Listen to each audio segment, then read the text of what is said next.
এখন একদল সংস্কার সংস্কার করে পাগল হয়ে যাচ্ছে, আরেক দল জান্নাতের টিকিট বিক্রি করতে যে পাগল হয়ে যাচ্ছে। আপনারা সংস্কার কোনটাকে বুঝাচ্ছেন? সংস্কার কি ওই ত্রাণের টাকা মেরে দেওয়া, এটাকে সংস্কার বুঝাচ্ছেন? আর একদল বুঝাচ্ছেন জান্নাতের টিকিট বিক্রি করছেন, আপনারা বুঝাচ্ছেন হাদিয়া নিয়া। আপনারা এখন ঘুষ নিবেন না, আপনারা নিবেন হাদিয়া।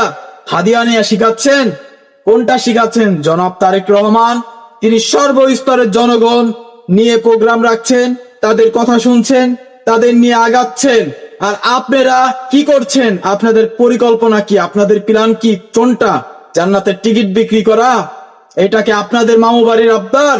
জান্নাতের টিকিট, হ্যাঁ, যেটা আল্লাহর হাতে রয়েছে সেটা আপনারা বিক্রি করে বেড়াচ্ছেন। হ্যাঁ, তারেক রহমান যেটা ফ্যামিলি কার্ড, কৃষক কার্ড, এইটা নিয়েও এই যে একটি রাজনৈতিক দল এইটাকে প্রশ্নবিদ্ধ করছেন।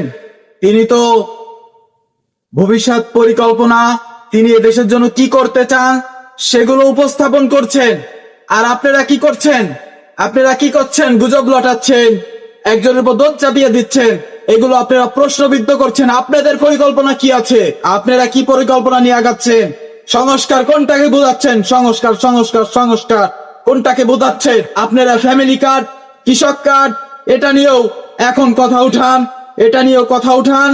আপনাদের পরিকল্পনা কি আছে সেটা আপনারা উপস্থাপন করুন। ক্ষমতার লোভে পাগল হয়ে গিয়েছেন। হ্যাঁ, ক্ষমতার লোভে পাগল হয়ে গিয়েছেন। কি ক্ষমতা? এত ক্ষমতা দিয়ে কি করবেন আপনারা?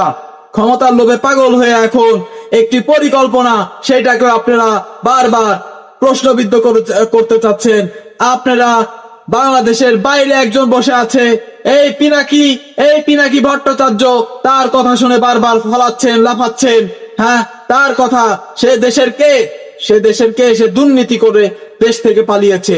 সে এত ভালো লোক, তার দেশ থেকে পালিয়েছে কেন? আপনারা বড় বড় কথা বাদ দিন। এই সব সংস্কার করে দেশটাকে শেষ করবেন না। সংস্কার পরিকল্পনাটা এইটা বাস্তবায়ন করার চিন্তা ভাবনা কি, এইটা মানুষের মাঝে উপস্থাপন করুন। আরেকজন যে পরিকল্পনা করেছে এইটাকে প্রশ্নবিদ্ধ করবেন না। বাংলাদেশ যদি ভালো চান তাহলে যেটা বলছে এটা নিয়ে রিচার্জ করুন, প্রশ্নবিদ্ধ করবেন না।